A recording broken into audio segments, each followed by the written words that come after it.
그런데 이 다음부터 이제 7절부터 보게 되면 이 힘써 지켜야 될 7개를 잘 지키게 됐을 때에 그리스도께서 우리에게 이제 그 교회라는 것을 통하여서 이루실 것이 있는데, 그때 이 7개를 잘 지키는 사람들에게 하나님 선물을 주신다는 거예요. 선물을.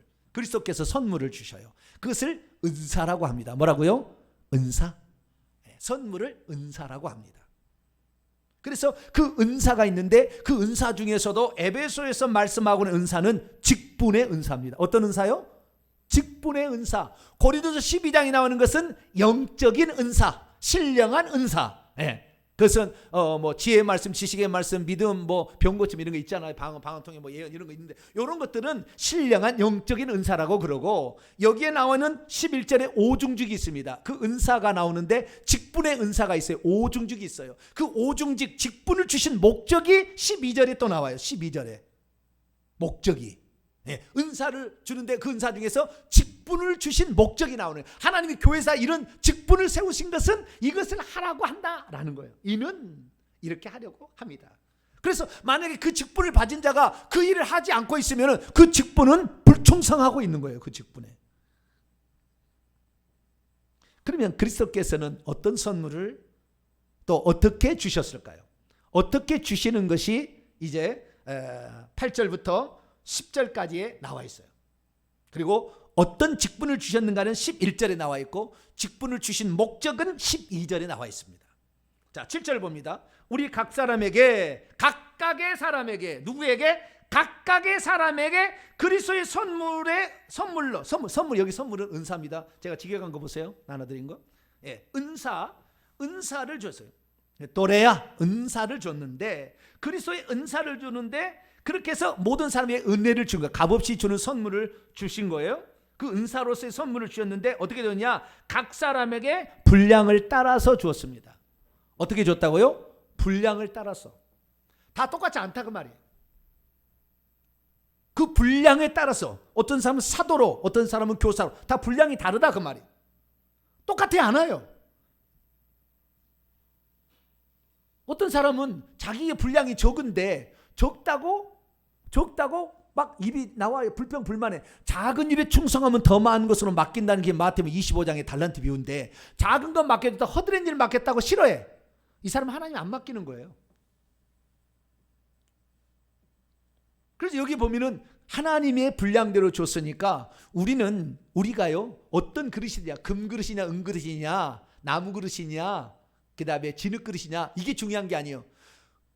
그 더러운 것을 우리를 깨끗하게 하면 주인의 쓰심에 귀한 것으로 쓰시는 거예요. 할렐루야.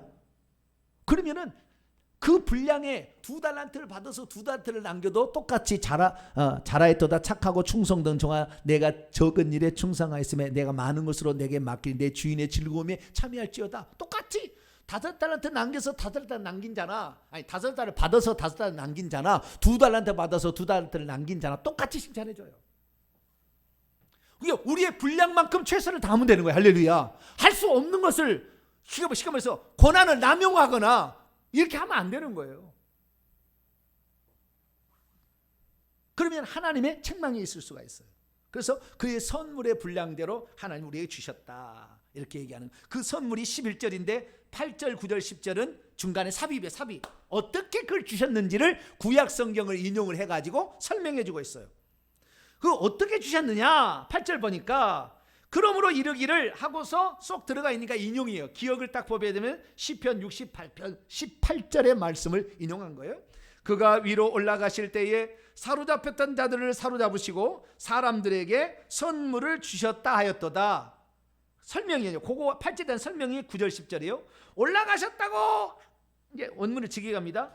그런데 그가 올라가셨다는 것은 무엇인가? 그가 땅 아래의 부분들의 더 낮은 곳 안으로 내려가셨다는 것이 아니면 무엇인가? 내려가셨던 그분이 또 가장 높은 하늘 위로 올라가셨던 자니 이는 그가 만물들을 충만하게 하려 하기 때문이다. 이렇게 돼 있어요. 근데요, 여기에 그가 위로 올라가셨다라는 것은 이게 그리스도를 말하는 거예요. 그리스도의 승천이죠. 승귀 또는 승천이죠. 이렇게 말하는데요. 이 올라가셨던데 그때 올라가실 때 뭘 했다고요? 지금 그리스도의 선물을 그리스도께서 은사를 다 사람에게 줬는데 언제 줬느냐 이거 언제 선물들을 줬다 이거예요. 꼭 이 은사가 은사만을 표현하는 것이 아니라 직분의 은사는 이 땅의 지상에 있는 거지만 천국에 들어간 사람들의 선물은 면류관, 상급, 집이에요. 그건 끝났으니까. 그러나 이 땅에 있는 사람들에게는 직분을 통하여서 그 면류관, 집, 상급을 더 얻을 수 있도록 우리에게 교회도 목사를 주고 집사를 주고 권사를 주고 이렇게 다 주는 거예요. 구역장을 주고 이렇게 준다 그 말이에요. 그런데 언제 그런 직분을 선물로 주었느냐? 이게 주었느냐? 사람들에게 주었느냐? 이것이 8절에 보니까 그가 위로 올라가실 때에 주셨는데 그 원문을 직역을 보세요. 그가 지극히 높은 곳으로 올라가신 후에 중에 올라가신 후에 사로잡혔던 자들을 사로잡으시고 그 사람들에게 선물을 주셨어요. 누구에게요? 그 사람들이 누구겠어요? 사로잡혔던 자들이겠죠. 그렇죠? 이 원문에 이게 그라는 걸 빼버리면 누구에 줬는지 분명치 않아요. 근데 헬라 원문을 보면은 정관사가 딱 붙었어요. 그 사람, 그가 위로 지극히 높은 곳으로 올라가신 후에 천국에 올라가신 다음에 사로잡혔던 자들을 사로잡았대요. 그리고 그 사람들에게 선물을 주셨대요. 이 선물은 은사라만 말하는 게 아닙니다. 그러니까 아까 얘기했듯이 그때 그 사람들에게 면류관도 주고 집도 주고 이렇게 하는 거예요. 상도 주는 것이고요. 이 선물을 많이 주는 거예요. 근데 그 선물을 주는데 선물이 우리에게 이 세상에 있는 사람들은 직분도 주는 거예요. 근데 이 직분을 주는데 그러면 이 사로잡혔던 자들이 누구냐? 라는 거예요. 사로잡혔던 자들이 누구냐? 지금 제가 볼 때 7-80% 해석은 사단이라고 그럽니다. 이것을 뭐라고요? 사단이라고 그래요. 예수님이 승천하실 때에 사단을 사로잡았다 이렇게 얘기를 하는 거예요. 근데 그건 잘못됐죠. 사단을 언제 잡았어요? 십자가에서 잡았죠. 우리 골로새서 배웠잖아요. 그 예수님 십자가에 돌아가실 때 온갖 정사와 권세 모든 흑암의 세력이 몰려와 가지고 예수님을 죽이려고 했다 그 말이에요. 근데 그들을 다 무효화시켜 버렸다 했잖아요. 왜? 예수님이 죄 없는 분을 죽임으로 불법을 저질러서 그때 사단의 머리가 영적으로 박살난 거예요. 이게 원문을 보게 되면 그가 위로 올라가신 후에요. 분사 과거입니다. 올라가시면서가 아니고 올라가신 후에. 그러니까 원문을 정확히 봐야만이 이 의미를 알 수가 있는 거예요. 이미 올라가신 다음에 그랬다는 거예요. 그러면 사로잡혔던 자들을 사로잡으셨다라는 거잖아요. 사로잡혔던 자는 일종의 포로라고 이제 해석을 해봅시다. 어떤 성경을 포로라고 써놔서 아예 해놨어요. 포로를 다시 또 포로된 것을 다시 포로로 잡았다라는 거잖아요. 지금 의미가 그렇죠. 그 다음에 이것이 무엇인지 의미를 그러면은 두 번째 한 20%는 뭐라고 해석을 하냐면 이 사로잡혔던 자들은 성도라고 얘기합니다. 그럼 성도를 왜 성도로 얘기하냐? 사단에게 죄와 죽음으로 사로잡혀서 그래서 결국에 1차적인 사망을 경험해서 1차적인 사망 안에 있던 자들이라는 거예요. 이 해석이 맞는 거예요. 저는 여기다 한 걸음 더 나가서 분명히 얘기했죠. 저는 여기다 뭘 얘기했느냐? 그때 구약의 이 1차적 사명을 받았으나 부활체는 입지 않았다. 모두가 구약의 모든 성도들은 예수님이 이미 천국에 갔을 때에 낙원에 있는 영혼들, 천국이 아닌 낙원에 있는 영혼들, 구약의 한 사람도 하나님 보좌 앞으로 바로 간 일이 없어요. 이사야서 뭐 에스겔 몇몇만 보여줄 뿐인데 그는 막 불이 막 이글 타가지고 무서워서 벌벌 떨었어요. 낙원에 있었던 거 낙원에. 근데 이들은 부활체 하나도 없었죠. 왜? 고린도서 15장 20절에 예수님이 부활의 첫 열매니까. 부활을 안 했다는 거잖아요 다. 그러니까 이들이 지금 사단의 죄와 죽음으로 말미암아 죽었어. 1차로 죽었어. 사단에 사로잡혀 있었던 거 일종의. 그런데 이들을 예수님께서 다시 사로잡아서 그들에게 이제는 어떻게 해요? 집을 주고 면류관을 주고 선물을 줬다. 그러면 선물. 그래서 이들은 성도라고 해석하는 것이 맞는 거예요. 그 다음 9절 그런데 그가 올라가셨다라는 것은 무엇인가? 그가 땅 아래 부분들의 더 낮은 곳 안으로 내려셨던 것이 아니면 무엇이냐? 이걸 가지고요, 천주교에서는 이것을 연옥으로 내려갔다고 그래요. 뭐라고요? 연옥으로 내려갔다고 얘기를 해. 그러니까 이 구절을 이 개신교 쪽에서는 해석을 안 해. 그렇게 여기에 지금 땅 아래 낮은 곳이 어디예요? 지옥이잖아요. 자, 마태복음 13장.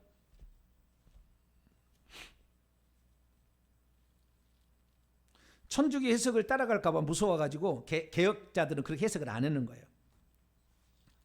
마태복음 12장, 죄송합니다. 12장 40절. 마태복음 12장 40절 읽습니다. 시작. 요나가 밤낮 사흘 동안 큰 물고기 뱃속에 있었던 것 같이 인자도 밤낮 사흘 동안 땅 속에 있으리라. 어디에 있으리라? 땅 속에 있으리라. 땅 속이 어디입니까? 베드로가 해설을 했어요. 사도행전 2장 27절. 시편 16편을 인용해가지고 시편 16편을 인용해서 얘기를 합니다.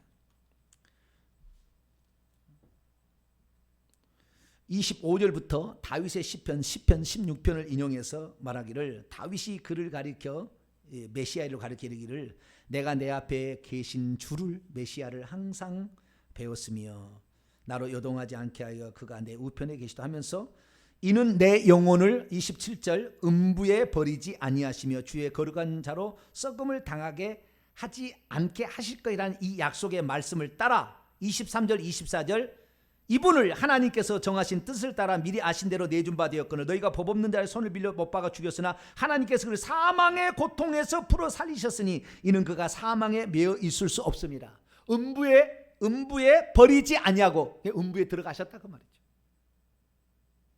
그런데 이것을 이 천주교에서는 연옥이라고 하니까 여기를 안 하려고 어떻게 해석을 하느냐? 다 개신교는 다 이렇게 해석 안 해요. 땅 아래 것이 지옥이 아니라 땅 아래는 지구다. 그래서 하나님께서 높고 높은 보좌를 버리시고, 보좌를 버리시는 말은 없어요. 하늘에서, 이것은 이제 예수님이라고 할 때 그런 거지만 하늘에서 예수님이 사람이 되어 이 땅에 낮은 육체를 입고 오신 것이다. 성육신을 가리키는 말이지 땅 아래 곳에 진짜 내려갔겠느냐? 그건 아니다. 이렇게 해석을 하는 거예요. 아니 땅 아래 곳에 내려가셨다고 하면 내려가신 것이지, 그걸 천주교에서 좀 이상하게 해석을 한다고 그것을 미혹받을까 봐 성육신으로만 표현하고 있는 사실. 지금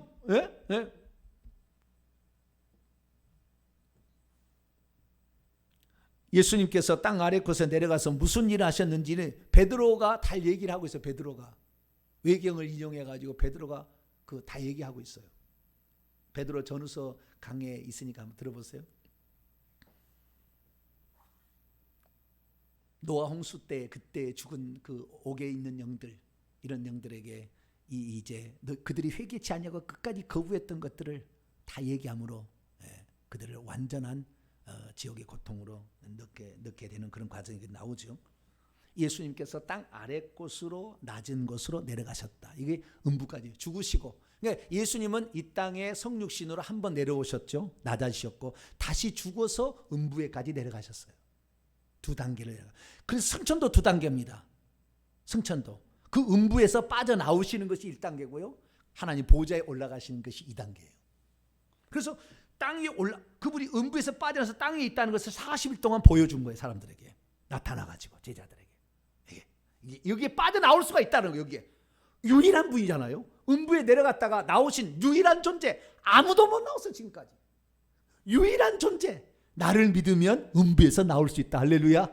내가 사망과 음부의 열쇠를 가졌느니. 요한계시록 1장 17, 18절에 부활하신 예수님께서 사도 요한에 나타나서 얘기를 하잖아요. 그래서 이 땅의 아랫곳으로 내려가셔서 당신이 하신 일을 다 선포하시고 너희들은 이제 더 이상 사망 권세를 주장할 수 없다. 그리고 이제는 사망 권세는 끝났어 라고 정확히 얘기하시고, 그리고 1차 사망 권세를 받았지만 사망 권세 아래에 들어가서 육신이 죽었지만 그들을 향하여 이제 2차 영원한 생명으로서 하나님과 영원히 살 수 있도록 그들에게 올라가 사로잡혔던 자들을 사로잡아서 이제는 하나님 보좌 앞에 데리고 가고 24 보좌를 만들어서 그런 이제 구약의 성도들 가운데 자리를 채우시고, 그 다음에 신약의 성도들과 또 12를 채우시며 각각 집을 줘가지고 보좌에 앉게 하시고 또 집을 줘서 누리게 하시는 이런 일을 하셨어요. 그리고 위로 올라가셨는데 이제는 교회를 통하여 하나님께서 또한 그 직분의 은사를 또 주셔요. 이 땅에 있는 사람들은. 그것이 11절이에요. 11절. 근데 이 10절에 보니까 그가 내리셨던 분이 하늘 위에 오르신 자니 만물을 충만한. 그러니까요, 예수 그리스도께서 하늘에 오르심으로 그분이 머리가 되어서 모든 세계는 그분의 지체가 되게 함으로 만물을 충만케 하셨어요. 만물을 충만케. 이거 교회예요. 만물을 충만케 하신 자의 충만. 1장에 나오잖아요. 에베소 1장 마지막 절에 나오잖아요. 그래서 우리가 이 모든 이 교회가 그리스도로 말미암아 이제 통일되고 하나가 되고 그분으로 충만케 되는. 그래서 우리가 만약에 예수 그리스도를 우리가 중심 삼고 그분을 충만케 되면 예수 그리스도의 권세가 나타나요. 귀신을 제압할 수 있는 거예요. 우리도 똑같이 천사와 똑같을 수 있어요. 보고 왜 안 나가냐, 너 나가라고 했는데. 예전에 나가라고 말만 했는데 이제는 어떻게 해요? 보고 너 왜 안 나가고 있어? 얘기를 하는 거죠. 그렇게 돼야 되는 거예요. 앞으로 모든 사람이 다 그럴 수는 없겠지만 우리가 초대 예수 믿는 사람은 그거 쉽지 않을 거예요. 2대 3대는 쉽겠죠. 초대는 그게 쉽지 않겠지만 그래도 우리 할 수 있으니까 다 해봐야죠 뭐. 그런데 하나님께서는 그러한 것이 모든 것에 전부 다 이렇게 말씀하지는 않으세요. 그러니까 이쪽이 안 된다고 나는 뭐 영안이 안 보여가지고 안 열려가지고 뭐 상관 안 하실 때 회개만 하시면 됩니다. 할렐루야. 회개만 하시면 저쪽은 계속 약화가 돼버리기 때문에 보여가지고 잘못된 사람도 있습니다. 보여가지고 오히려 더 무서워 공포스러워가지고 오히려 자살해 죽은 사람도 있어요. 안 보이고 회개 많이 한 것이 훨씬 복이라. 훨씬 복이에요. 그러니까 주의 종이나 무슨 사역자가 아니라면은 뭐 보지 않는 문제에 대해서 너무 그렇게 절망하지 마세요. 보지 못하고 믿는 자는 더 복되도다. 할렐루야. 주님이 말씀하셨잖아요. 주님 말씀하셨잖아요. 그래서 하나님께서 이제 오르신 다음에 이 땅에 사는 자들이 온전한 사람이 될 수 있도록 교회의 직분을 세워서 교회를 온전케 만들어서 만물을 충만케 만들어요. 그 직분이 오중직이라고 얘기를 합니다. 그것이 11절에 나와 있어요. 그가 어떤 사람은 사도로, 이 원문은 전부 다 드립니다. 그리고 그가 어떤 사람은 참으로 사도들로, 참으로 선지자들로, 참으로 복음 전하는 자들로, 참으로 목사들과 교사들로, 아니 목사가 아니면 여기에 목자입니다. 포이맨이니까요. 셰퍼드예요. 목자들이자 그리고 교사들로 주셨다 이게요. 주셨다. 이게 삼으셨다는 게 아니에요. 삼으신 것이 아니라 주신 거예요.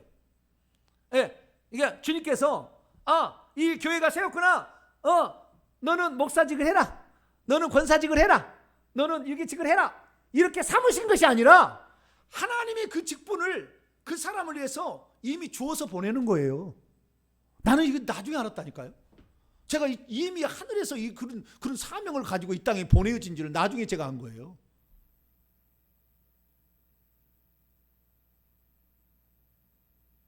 주셔서 보내는 거예요. 주셔서 보내는 거예요. 그래서 이 오중직이라는 직분이 있어요. 직분이 있는데, 그러니까요, 우리가 이 땅에서 어떤 직분을 맡을 때는요, 하나님이 나를 이렇게 교회를 세우라고, 결국에 답은 교회를 세우라고 하는 거거든요. 교회를 세우라고 그 직분을 준 건데, 그 직분을 받았을 때는 이미 하늘에서 준 것을 주의 종을 통하여 인치했구나라고 생각하시면 돼요. 그냥이 아닌 거예요. 물론 강제로 받은 사람도 종종 있어요. 그 사람이 하늘에서 그런 직분을 안 준 사람인데 강제로, 그 사람은 그 직분을 소홀히 여깁니다. 아주 소홀히 여겨요. 그것을 귀하게 여기지 않아요. 그 사람은 그 직분이 원래 천국에서 준 직분이 아니었어요. 그런데 이 땅에서 어떤 사람에 의해서 세워지게 될 때는 그것을 귀하게 여기지 않아. 그냥 내팽개쳐. 그 직분에 충실하지 않아요. 교회를 세우는데 그 직분을 안 써요.